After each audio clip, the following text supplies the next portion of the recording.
Assalamu alaikum YouTube көрүүчүлөр, жылкы сүйүүчүлөр. Бүгүн сатууда туугандар ушул каратай бар. 0422 деген табороз бар каратай. Кичине точка кашказы бар экен жаныбарында. Көкүрөктөрү, туяктары,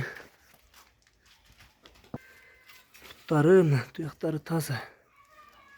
Туяктары дагы бираз кырып коюш керек. Кырканкы буттары дагы таза, эки буту агы бар туугандар. Тайдын арка жагын көрсөтүп коелу, сорузун. Сорузу дагы нормал. Эшек сору эмес. Тайдын алды жагынан көрүш.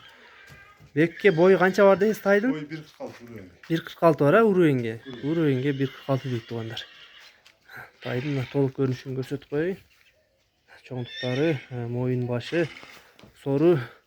Ден соолуктар кандай бек? Ичип жегендерин айтың тайдын. Ден соолугу закон, эше нагы жок, шиктери жок. Буттары таза, ичип жегендери жакшы, Жашычы? Жаш 1 жаштан кичине ашты. 1 жаштан өттү уже. Сору жамбаштары.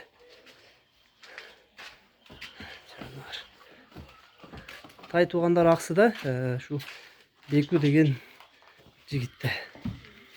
Тайдын бияк жагынан көрүнүш. Табороз жак жагынан. Бою 1.46 дейт туугандар. 1.46 урууэн экен. Бул бекке, бул каратайдын баазы канча? Баазы Эми орточо койду, өтө кымбат эмес, 122 миң кем болду. 122 миң, кеми бар. 122 миң кеми бар экен туугандар тайдын. Каратай энчиге тай издегендер болсо, бою дагы 1.46 урууэнге дейт туугандар. Ушундай каратай издегендер болсо, Беку айкеге байланышка чыгасыңар, номерлерин калтырабыз. Баазы айтылды туугандар, эч кандай сыр эмес. 122 миң баа коюлду туугандар. Тай мына ушул. Көрүп турган ушул тай туугандар.